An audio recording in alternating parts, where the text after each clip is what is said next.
All right. That's everyone. Let's get started. You know, guys, it's great to see you here. I look out the window. We're at what the kids call sea level. And the last time I got to speak to you guys, we were in Chicago, formerly at a building called the Sears Tower on the 100th-something floor, so high that Yoel Romero had to be brought in via satellite. Turns out, big guy's scared of heights. I'm kind of with Yoel on this one, and I think that Danny Brenner deserves some credit here for getting us such a beautiful view. Guys, it's great to see you. Scott Coker has honored me with the opportunity to be part of Bellator's 300th event. And I must tell you, I don't know of another organization that has made it to 300. I've been racking my brain on that one. What a number. And that's just for the ones that we numbered. And you can tell by this stage, we have broken out the star power tonight. Schmo, I see you over there. When we kicked this thing off, we were at a press conference. We had everybody here, but I looked right at you and I told you I had my first ever argument with Scott Coker. We argued before we got out here because he was declaring the 155-pound tournament the hardest 155-pound tournament ever, and I argued that it was the hardest tournament ever in MMA. And with the fact that Benson Henderson, one of the great fighters of all time and a future Hall of Famer for two different organizations, has already been eliminated. Schmo, I think I won that argument with Scott Coker. What do you think? Yeah, I think so. All right. And now that we've gotten history behind us, let's get down to current events, guys. This is all going down Saturday, 10 o'clock Eastern, only on Showtime. And Scott Coker, if I may start with you, what is it like to be at your 300th event? Testing. I'm not sure if this works. Thank you, Joe.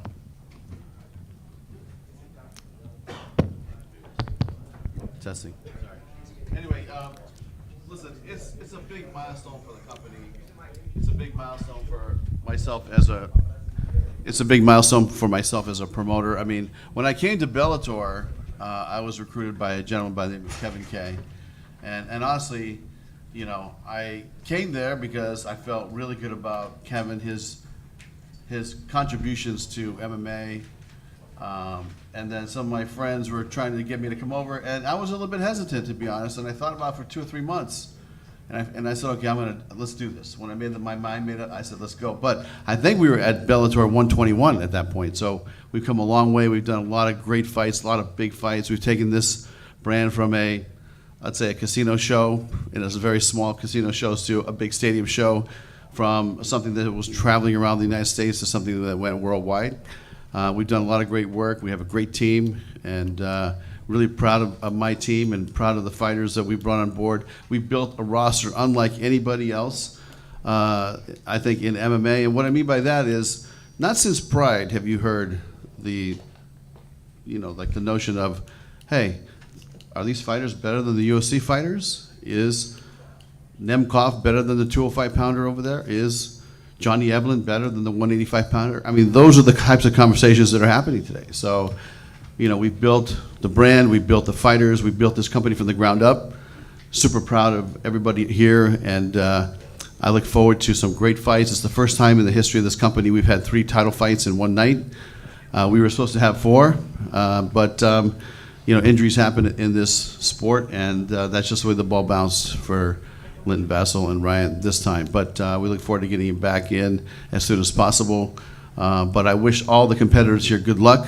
It's going to be an amazing night on Saturday, and let's go celebrate, you know, the milestone of Bellator 300. Thank you. All right, anybody that's planning to be in San Diego and would like to join us, by the way, tickets at Bellator.com or, of course, at Axis.com. And as of 20 minutes ago, we still had tickets. That'll be my disclaimer to tell you to hurry. Athletes, I believe that our microphones have been fixed, but I'm going to ask some questions, and if they aren't, please just come up to this one. I'll step aside. But I would love to start with Kat Zingano. Kat, I was at the Mohegan Sun when you made your Bellator debut. I heard Josh Thompson and Big John tell the world that you were the one that was being brought over, and they didn't know if it was going to be 1 win, 3 wins, or 5 wins, but you and Chris Cyborg were eventually going to get into the cage. It turns out Big John and Josh had it right. You've known this was coming, if we've known this was coming. Girl, how do you feel? I feel good. It feels like my life's work to get up to another title fight. We've heard about this fight a few different times over time, so it's nice that it's actually finally here. All right, and Chris Cyborg, I would love to ask you, because one thing that is so impressive about you as a viewer of this sport, or even a former athlete of the sport, is your ability to stay motivated. I notice you don't just wait to get called out. If somebody doesn't do it quick enough, you go and pick the fight yourself. If that doesn't happen quick enough, you go over and box somebody just to stay active. What is it like to know Kat Zingano has been there before? You guys have a common opponent. She's the one that many people say is going to be the toughest challenge. And I want to say thank you for everyone here. I feel very blessed, very thankful to be here in the Bellator 300. Kat Zingano, I always saying she's a great opponent, great name in the sport. I never choose my opponent. Of course, I want to be active, I want to be training, and getting better, improving my game. And she's going to be a great fight, she's a big name, and I really respect her, and that's it. Ilima-Lei Macfarlane, the former champion, you're going to be taking on somebody you look up to, a former teammate. When I see you and your opponent together, it's usually on Instagram. Somebody's put out a video. You guys are both sweating. The workout ended. I'm told it's what brought you both to San Diego to train in the first place. You knew that this was coming. You knew that you guys got it right. You trained, you prepared each other correctly. You picked the right gym, you picked the right coaches, and it's come down to you two, Ilima-Lei. How do you feel taking on your former teammate? And do I have that right? It could be current teammate. I would consider a former. Yeah, there's no love lost between us. We're ready to punch each other in the face. We've been talking mad shit to each other all fight camp. So yeah, and then afterwards, we're gonna, well, we didn't decide this, but winner takes the other one to dinner, okay? After the fight. All right, Liz, I got to tell you, back when I was in college, the coach used to grab me, and he'd throw down a few $20 bills. This is back in the 90s, $60 to get you out for the night. And I would be the one to take the recruits out. I'd show them around campus, try to talk them into coming here. I didn't recruit anybody to Bellator except you. You were the only one. I just wanted you to know that. When you were coming out and you were looking around, I grabbed you and I was telling you these wonderful things. You were the only one. That wasn't just a conversation that we always have. And now here you are. You've got the belt in front of you. You've got your former teammate sitting across the desk. Is there anything that you'd like to tell us about those training sessions or what's going to happen this Saturday? Yeah, I can say that in those training sessions, I think everybody keeps asking how it's going to work fighting a friend. And, you can still say they were friends, but the hardest training sessions that we ever had, the most damage that was done in the gym was to each other. So I can say with confidence we can go on there and put out a great show for everybody, because nobody's hurt me more and I haven't hurt anybody more than Ilima and myself. So I think it'll be a great show on Saturday night. All right, now I want to go over to Brent Primus. You went from alternate to semifinalist. You are now 25 minutes or less away from regaining your world championship and returning to a main event fighting for the Grand Prix championship, Brent. What a difference a day makes. How you feel about your opponent, Mr. Nurmagomedov? I feel great. I know he's a tough opponent, and I prepared really well for this fight, and I'm ready for anything, and I'm going to shock everybody, and he's going to be 17-1 after Saturday. All right, guys, now what do you give a guy that's got everything? He's charming, he's handsome, his family name is etched right underneath the Gracies, he's got a perfect record, he's got a world championship. What do you do? What do you do to get a guy like that motivated? Well, the answer is you put something up that he hasn't yet done, which is a Grand Prix championship. And Usman, I ask you that, and I tee it up that way, because what is more important to you, the Grand Prix or defending your belt? For me, it's like more important won every my fight. It's not like Grand Prix or defend my title. For me, it's not lose, but I not believe this guy can beat me. He say he gonna be pushed, but why he don't push himself when he was fight with Shapley? What happened? Brent, that sounded like a question, actually. What did happen there? Usman would like to know. It seemed like a reasonable question. Things happen. It's MMA. I got caught. I didn't really have the best camp and everything. But I felt like that really wasn't me fighting. I like I said, I had a kind of a weird, different camp, and I've changed things. And I had an awesome camp this time, and I promise you'll see a different Brent out there for sure. All right, guys, we're going to throw the questions to you. But before we do, Ilima-Lei, I am a little bit confused. I heard terms like trash talk. I heard terms like former opponent. But I also heard a term like we're going to dinner afterwards. Where are you at with your former teammate from an emotional standpoint? I think the trash talk was mainly us like sending food videos to each other to try to sabotage the weight cut. And when I think of going to dinner afterwards, I really just want to go to Fogo de Show. That was like our tradition after fights before. But no, in all seriousness, like, you know, Liz was the one that got me started in the sport. I have so much respect and love for her. But like she said, we're going to punch each other in the face. We're going to hurt each other. And we'll actually get paid for it this time. So that's nice. I'm glad we cleared that up. All right, first question. Out to you guys. If you have a question, please raise your hand and we'll bring a microphone to you.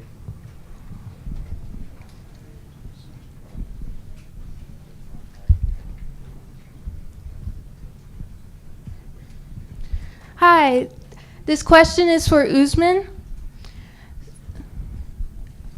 Hi, this question is for Usman. So Cain Velasquez has been coaching you for this fight. What do you enjoy the most about Cain coaching you, and what do you miss the most about Khabib coaching you? You know, this is different when Habib is, it's like, you feel like mountain behind you.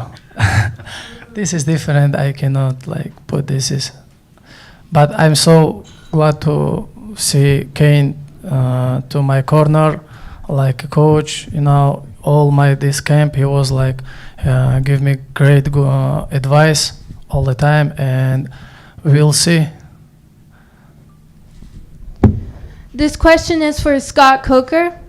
How much effort was put into finding a replacement fight for Ryan Bader, or was there just not enough time? Yeah, I mean, you know, when you talk about quality fight at a world championship heavyweight division title fight, it's very hard to find a replacement overnight. And so, you know, we talked about it internally. I know our fight team got a bunch of calls, but, you know, it has to be somebody that has to be worthy of having that slot. And so, traditionally, we try to make sure that the integrity of the fight stays at a very high level, and we didn't think we could do it this time with this fight because, you know, even if it was this fight or that fighter, they have what, 5 days to prepare, go get medicals, fly down here. It was just very difficult. So we made some calls, but it just didn't work out this time. Thank you. Hey, how's it going, Chris? This question is for Chris Cyborg.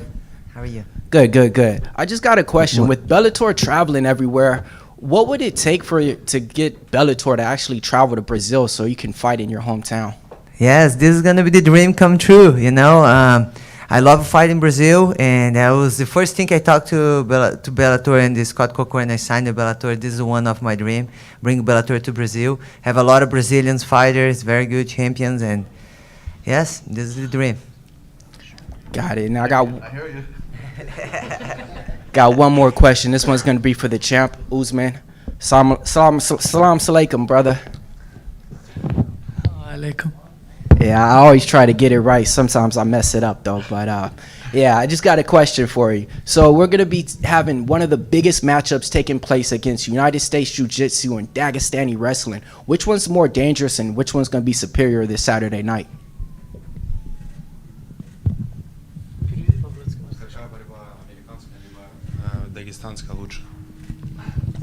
Of course, Dagestan wrestling is better, brother. What are you talking about? В чем разница? Okay. Oh, right over here. This question's for Chris Cyborg. Chris, how's it going? I'm good. How are you, James? Just want to know how camp went. I know you got to work with Dion Barbosa, who we saw get a really good opportunity in the UFC. How pivotal was she? I know she's a bit smaller, but how much did she help you for this camp? You know, this camp, I did almost everything same, just change some partners. You know, we usually use the partners who's depending on what opponent I'm going to be. But I brought my coach from Brazil, my first coach, all the suplex guy watching my fights the whole these years, he's teaching me. And I brought him, I felt my heart. And we did an amazing camp. Dione, I'm really happy for her in that next chapter of her career. And we've been together 2 years, so we learned a lot of each other. And I wish you the best for her. And we did an amazing camp, trained really hard, and prepared for Saturday. Feels like this fight has been taking a while to get put together. It's been talked about for a couple of years now. Were you ever thinking this might not happen? I don't know. I just think about what I can control, and the opponents are usually know who's the contender number one, and there was she's nowhere at the moment, so I fight another girls. But now here I am, to the fight. And same question for Kat. Did you think as the longer this was going on that maybe this wouldn't happen, you fighting Cyborg? No, I felt like it was a matter of time one way or the other. There was, like I said, I think there's been 3 different times that we're, definitely talking about it. Even my fight against Megan Anderson was in case Amanda Nunes and Cyborg didn't work out, so I'd be ready to jump in that night, so it's been a few different training camps getting ready for this one, and just knew it was a matter of time. And you sort of talked about it there, the last title fight you had in the UFC, I know it was just a weird fight, everything that sort of went down, but does this kind of feel like redemption for you getting to fight, especially on this historic card at Bellator 300? Yeah, I mean, it's great to have worked myself back up to this place again, and I've always believed in myself, definitely put in the work and the time, and so it's natural that it's here. Just my last question. This is for Brent Primus. Brent, I was at your fight with Michael Chandler a couple of years ago in New York where you won the title. How does this fight week compare to then in New York? This is also a big card. That was the first New York card. This is Bellator 300. It's a stacked event. How does this fight week compare? It's huge, after I beat him, I'm obviously the champion, but I'm going for that $1 million in the Grand Prix, so it's humongous for me and my family and life-changing, and I'm ready for sure. I have a question for Alima. Good to see you. First off, I want to say God bless you. What you've done for Hawaii is just amazing, using your platform, all the money you've raised. First question I have for you, obviously, you and Liz go way back. A lot of it stems from the relationship with Manolo Hernandez, who is a legendary coach in San Diego, an Epic Fighting Hall of Famer. I'm going to ask Liz the same question, but what does Manolo mean to you, and what has he helped you do to get to this point where you are right now? Well, besides Liz literally being the one that signed me up into the gym when I first stepped foot through those doors, Manolo was the first coach that I took any sort of MMA class from. He was really the reason why I kept going back. If anybody knows him, you know how inappropriate his sense of humor is and how hilarious he is, but he kept practice so much fun that I just kept going back, and he was the one that was like, you should do a fight. You should do another fight. Let's go pro. So he kept prodding me along. So honestly, if it weren't for that guy, I wouldn't be here today. He is going to be one of my corners. He'll probably be crying the whole time. So yeah, he's not going to be the mic'd up one though. Yeah. One thing that he prides his legacy on is building stars from scratch. He built you and Liz from scratch, all the way at San Diego Combat Academy. Just how fulfilling is this moment for not just you and Manolo, but the whole team in general? Yeah, I mean, we're a little podunk warehouse gym that is very, you would miss it if you were driving by it. And the only reason I knew about it was because I worked right around the corner from it and would just see it every day. So yeah, to be able to bring up 2 world champions who really walked in with little to no experience, that's a testament to that little gym. And yeah, that's kind of been our thing. Like, we're the little gym that could. Absolutely. God bless you. And for you, Liz, just can you talk about your relationship with Manolo? Obviously, he cornered you in your fight against Ronda Rousey, the first ever female fight in UFC. I mean, you're a legitimate legend and pioneer of the sport. And same with Manolo, too. Can you just talk about him and your relationship with him? Yeah, Manolo has played a crucial role in where I am today. When I first started the gym, I didn't really have the money to be able to pay for the gym membership, but he still took me under his wing. He taught me how to teach one-on-ones. He taught me how to teach classes, the fundamentals of martial arts. And when it really just came down to money, I didn't think that I could put it together and pay anymore. He was the one that went and talked to the owners and was able to work something out for me, who was there with all the fights. He's, like Liam was saying, he's the goofy guy in the background that's cracking those inappropriate jokes that you have no other choice but to laugh at. So he definitely taught me what it meant to be lighthearted.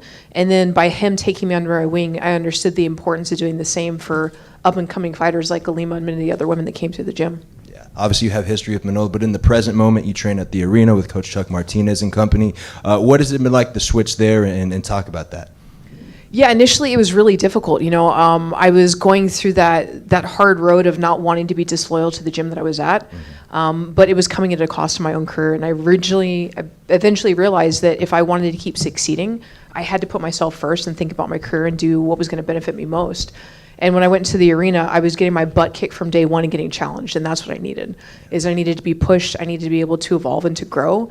And with Coach Charles Martinez and Vince Salvador, they encourage in everybody to seek growth, whether that means going to different seminars every weekend, seeking out different training partners. It's all about, there's no disloyalty if you find something that pushes you more. They encourage that. And that was exactly what I needed to be able to find success in Bellator and to be able to start this new chapter on a good foot.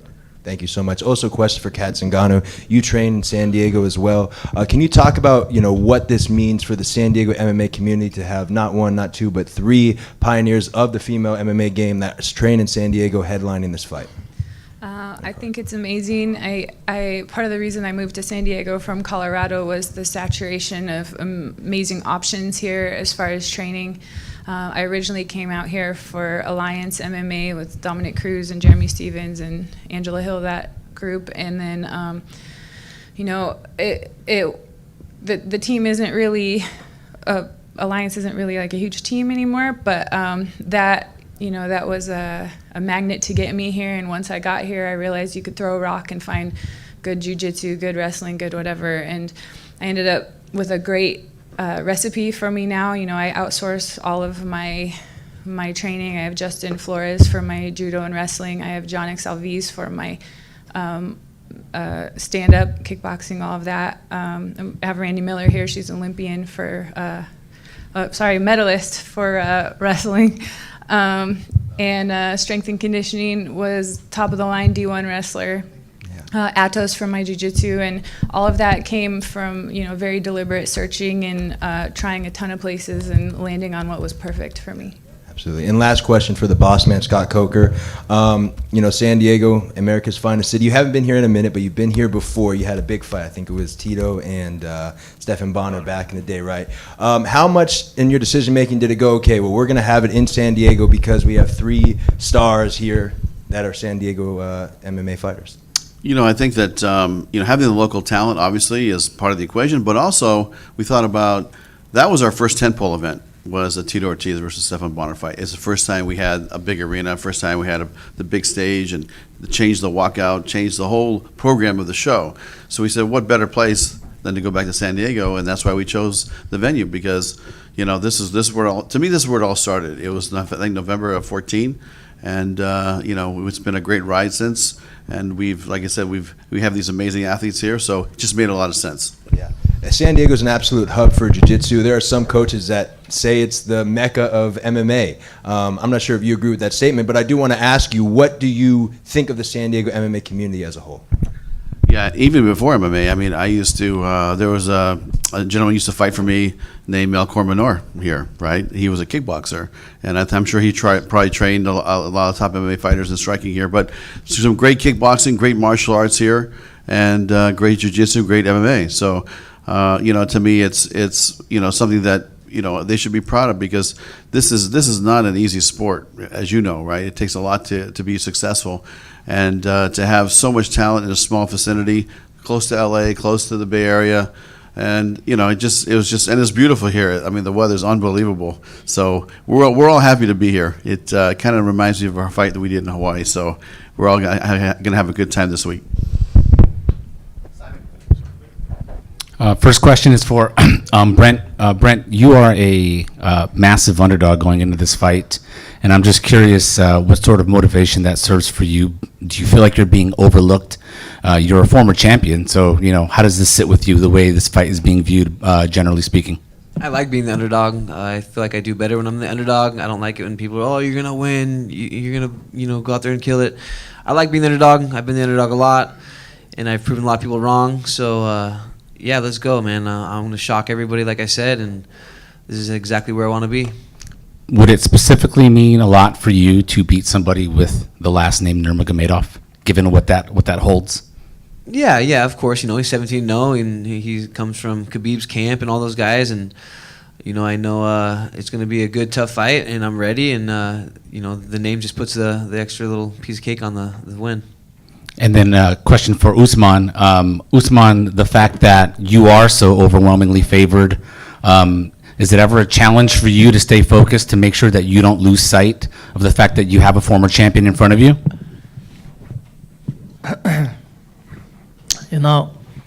When he said, like all the time, he will beat me, I don't understand. He really believe in this? Like, okay, but if we believe this is good. We're gonna be show you guys good fight, because of for tango we need two guys, yeah, or how I have to say this. Saturday night, I respect these guys. He former champion, and but Saturday night I'm gonna make him feel he's like slow and old. This is only thing what I have to say, guys. Sorry. Okay. Next question is for Kat. Kat, right here. It's been, I believe, 8 years since your last title fight in the UFC, and you've talked about how it's meant to be that you're back at this point and you've worked so hard. But can you tell us a little bit about what your mindset was like going into that fight against Ronda Rousey versus what's different now going into this fight against Chris Cyborg? My life was completely different. It was really a lot more survival going on at that time. And time's really the biggest benefit to things. And finding my rhythm again, just figuring out coaches, figuring out the new normal for me, and getting it dialed in. What makes you a threat to Cyborg's title reign here? Everything. Skill, all the different disciplines, the years of experience, my will, my grit, my speed, everything. And for Chris, you fought the who's who throughout your entire career, so I'm just curious, where do you rank Kat amongst everyone you fought? I always prepare for the worst. I always prepare for 5 rounds. All my career, I was defending my titles. And, Kat, I much respect. I put a lot of work, training, and I know she's a tough girl. I know she's have skills, and I prepare very well for her. A question for you, Scott, pertaining to this fight.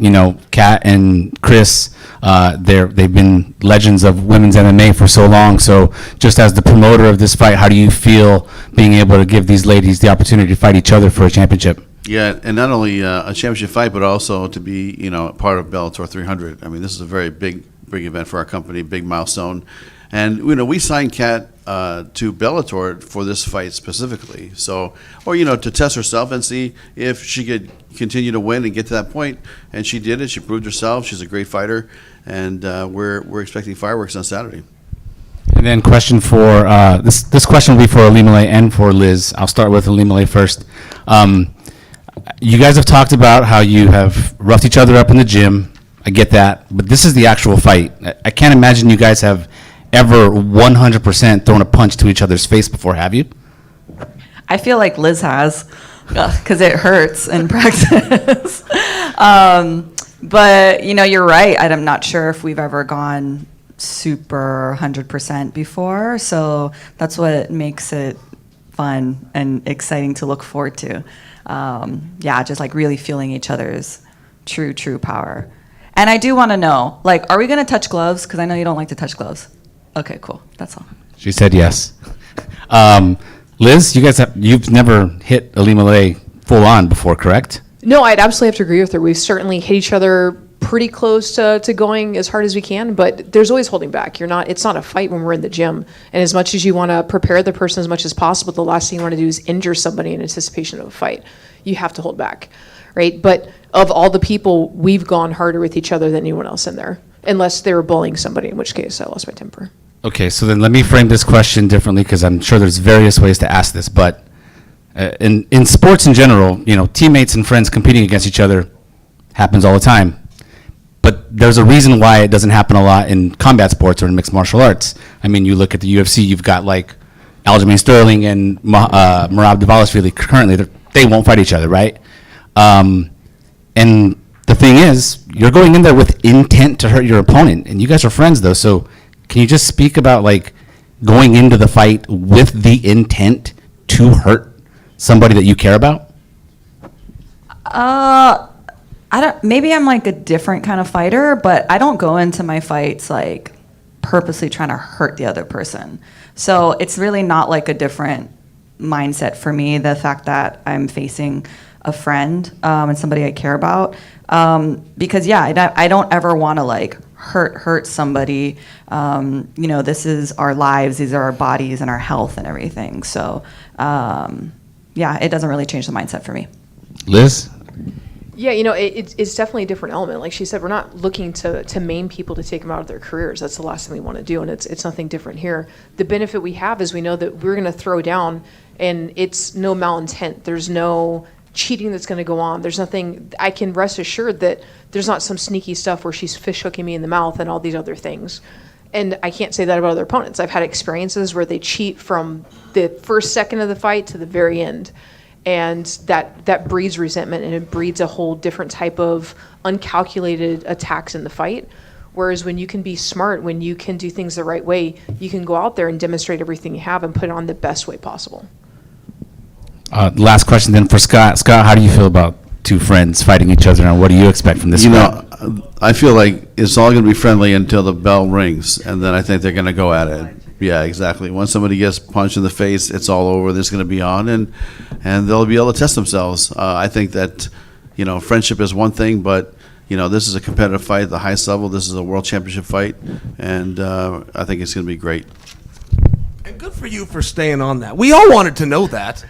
Good for you for asking them 3 questions. I'm still wondering, right? Because they're going to have dinner after they beat each other up. There's only going to be one that's champion. I'm with you on this. I'm still a little bit unclear.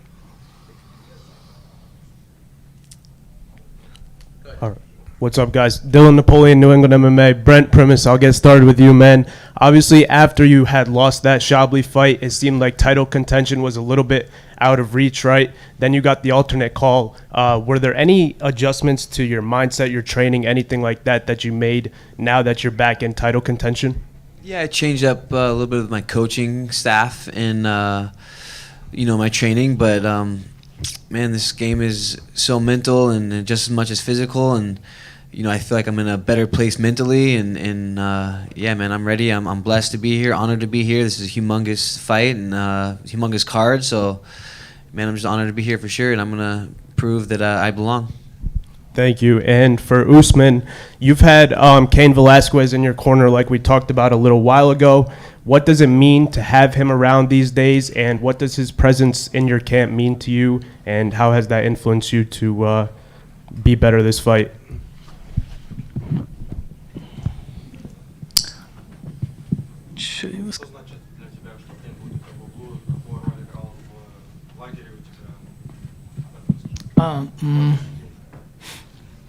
This is very good for me because of Habib cannot, he don't have visa, he not coming, and someone like Cain, this is like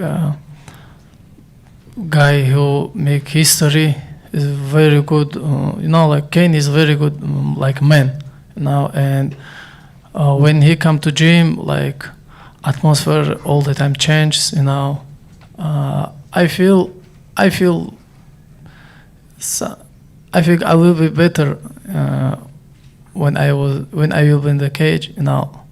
We'll see. I probably to him. Как сказать? Я очень рад, что он будет у меня в углу. I'm very happy he will be my corner.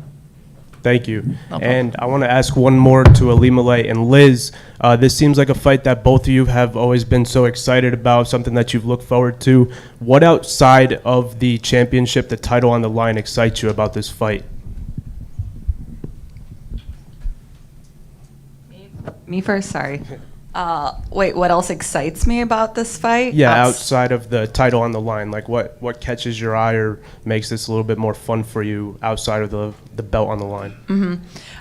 Well, I think it's really, really cool that it's here in San Diego. I know I always said I want to fight Liz in Hawaii, Hawaii, but no, it's San Diego is where our career started.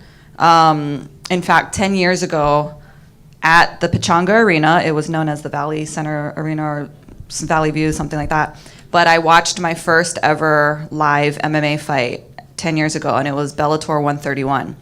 And so just to be able to fight here in San Diego against my former teammate, who we both trained out of San Diego, you know, we're names here, that is super cool and super full circle moment. So I think just that detail alone makes this a really, really awesome fight outside of the belt. You know, even if it wasn't for the belt, this would be a really, really cool fight. And of course, bragging rights afterwards, you know, whoever takes us to dinner or whatever, whoever has the belt will put it on the table and get to talk shit. So yeah. Thank you. We'll take one or two more. Back. Hi, this one's for Cyborg. So, 2 of your last 3 fights have been rematches. It seems like you're fighting all the same girls recently. Does it excite you and make you more motivated to fight a new opponent? You know, my first fight with Arlene Blanco was totally different to the last one. It was a great, great, great fight. I was just watching this weekend. I think, you know, who prepared, contender number 1, you get a win, you get a defense for the title. If we're going to repeat, it's okay. She's ready, she's been training, she's getting winning. I just have to keep improving my game and training. His rematch is no easy. You know, you have to improve your game better and better. Most definitely. So this one's for Brent. So Brent, your last fight against Mansour was very back and forth battle. You had to grind out until the final bell and win that fight. Do you feel like this fight's going to be similar, or do you feel like it might be easier or harder? Oh man, you never know in this sport. I mean, I see myself catching him and I see myself submitting him. You just never really know, but I prepared myself for 5 hard rounds, and you know, I'm ready for anything. And but in my mind, I feel like I'm going to finish him for sure. Last one for Kat. So do you feel like the kind of fight you just had last fight against Leah McCourt would prepare you for the kind of wild style that Cyborg brings? It was a very fun back and forth fight. I wouldn't say I was fighting at my best capabilities on that last fight. So no, I don't think that's very indicative of this fight at all. I don't think it. You know, the training was different, the game plan, the preparation, everything is different. Completely different athlete.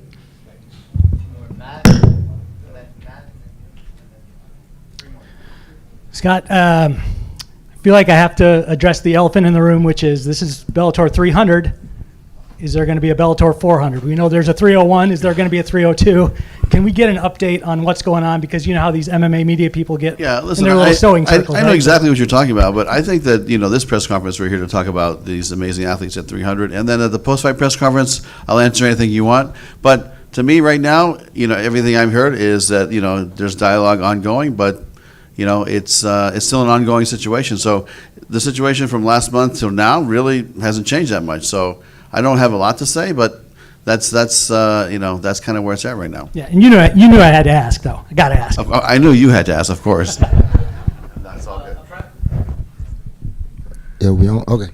Hey, thanks. First off, I want to say thanks to all of you guys. You're amazing athletes and giving us something to look at and drool over. So appreciate y'all putting y'all bodies on the line to give us entertainment. I'm with ringside with Ray and Prince, and this is for you, Liz, and Florida, you can come after. But Liz, with y'all knowing each other and y'all training together, you know, I know that you can know each other's secret moves and fight patterns. Do you have a different approach here? Do you have anything super secret things in your bag for this? Yeah, I definitely say that there's cautionary measures that have to be considered when going into this.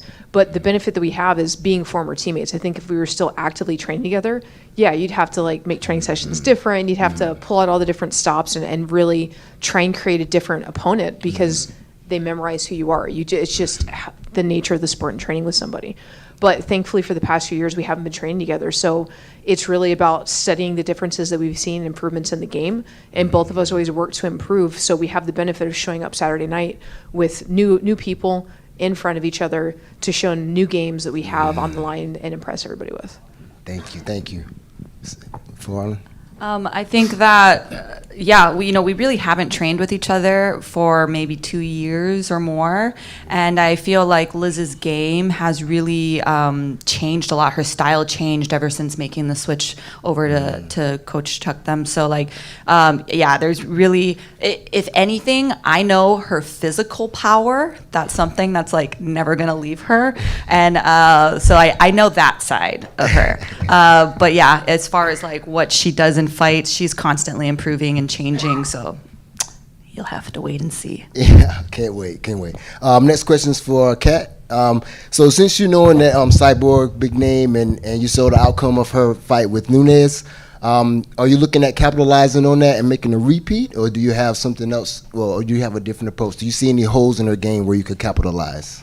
Yeah, I mean, I see holes in the game for sure, but every fight is different. Like, I'm not trying to look in the past and act like that's the same fighter I was or that's the same fighter she was or anything. You know, it's staying present, moving forward, getting ready for what's current, and, you know, preparing, planning, getting all of that done. All right, thanks, Kat. Now, one more. Here, please. This one's for Primus. Brent, man. So I know this fight is going to be great between you guys. You're both the great grapplers and top of your game there, and have some striking abilities too. So I wanted to ask you, do you see some holes where you did kind of answer this earlier, but I want you to kind of clarify on your finish. Do you really see like a knockout or a submission? Man, I see both of them. You know, I feel like I could definitely catch him on the feet, and I've been you know, sparring really hard and catching and dropping training partners, and at the same time I've been, you know, submitting them too. So I feel really well in both areas, and I really feel in my heart that I can definitely finish him, and I will on Saturday. Nice. And Usman, I know you're top of the game, and the target is on your back, and you're ready in all areas, but I know you're looking to fulfill this. So you're going to look to capitalize on some holes in Brent's game, or are you just going to stay on top and do your thing? Of course, I will do my things, but I challenge this guy to take me down. You know, we'll see. I see his wrestling, but Dagestan wrestling is different, and I'm gonna show you guys. Thank you. Okay, here. This is for Scott. I know a lot of people from Tijuana are coming to support these great fighters. And what do you expect from the Latino audience? And if it's possible to take Bellator to Mexico? You know, I think that Latin America is definitely a territory that is important to us. We have a great presence in Brazil, and I think that we just landed something in Mexico and Central America. So you know, it's an ongoing process. I mean, the world is so big. There's only so much we could do, but it's definitely on the roadmap. When we put up a roadmap as to what territories we want to start moving into, start penetrating, and honestly, Mexico is definitely one that we definitely want to go in the near future. Maybe, you know, it could be another year. It might be another, 6 months. But I've been following some of the other leagues that cater to that come back to us and see what they're doing, and they have some good fighters over there, and that it's growing. I can feel like it's growing. For such a long time, Mexico has been a boxing. Boxing has been the sport, and I love boxing too. But there's room for MMA in Mexico as well. Thanks a lot. All right, thank you. Was there a question back there? Yes, sir. I got some for Scott, Usman. I'd say everybody. It's a lot of questions. Can we have one? I got Huh? one. Go. All right, buddy. Let's have it. All right. Usman, well, when it comes to your cousin and your brother, they both have nicknames. You feel like you deserve to have a nickname after winning this fight? We'll see if I'm gonna finish this guy. I think I proud to be finisher. Finisher. And Scott, I know you're not putting on the most expected MMA fight coming up next year. Do you have a choice between Mark Zuckerberg or Elon Musk coming up? Is that fight ever developed? Listen, I tell you what, I think put your money on Zuckerberg. You heard it here. All right, Chill, we're gonna reset the stage and then have the fighters face off. Oh, we're gonna reset the stage, guys. Before you go, real fast, quick housekeeping. Tickets still at Bellator.com. Tickets at Access TV. If anybody finds out where Lima Lay and Zingano are going to dinner, can you guys let me know so I can avoid it? Because that's going to be one awkward meal. See you guys all Saturday, 10 o'clock Eastern, only on Showtime.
I don't have it.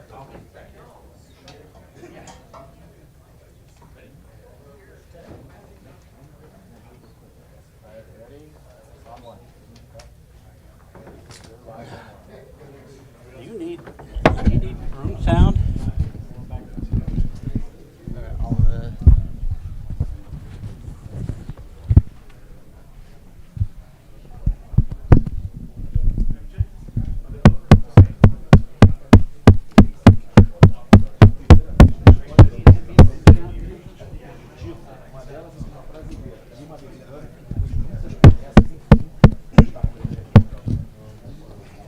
Hey, Tim. Turn this on? Hold on. Where's Coker? He's right outside.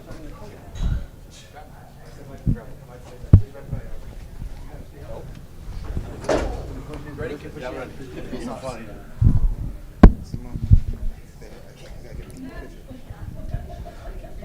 All right, everybody, we're going to do the face-offs now. We'll have each fighter face off, and then we'll do a group shot with all 6 fighters and Scott Coker. First up, Liz Carmouche and Alimale McFarland.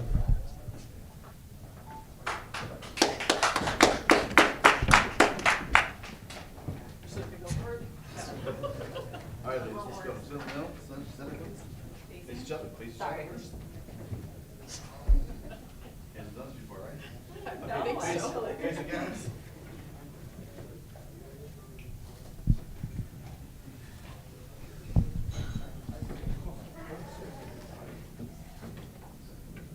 All right, good luck. Thank you. All right. Chris Cyborg and Kat Zingano.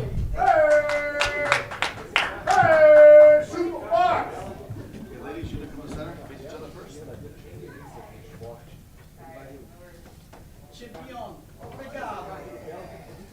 Face the camera. Face the camera.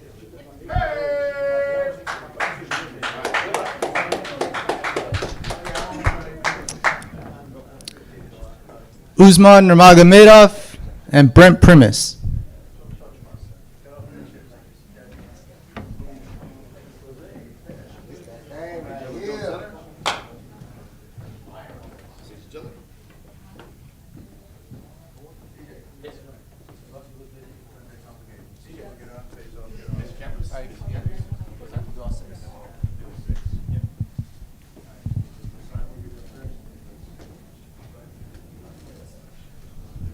All right, we'll have you guys stay up here, and we'll have the rest of the athletes come up. Group shot.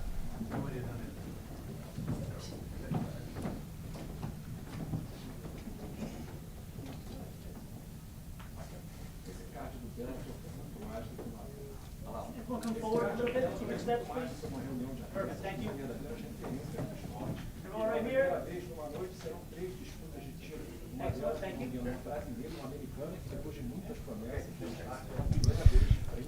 Awesome. So we will have the athletes stick around for a few one-on-one interviews. The red corner fighters will be up on the main stage. Blue corner fighters will be in the back at the alternate step and repeat banner. Probably do about 15 to 20 minutes.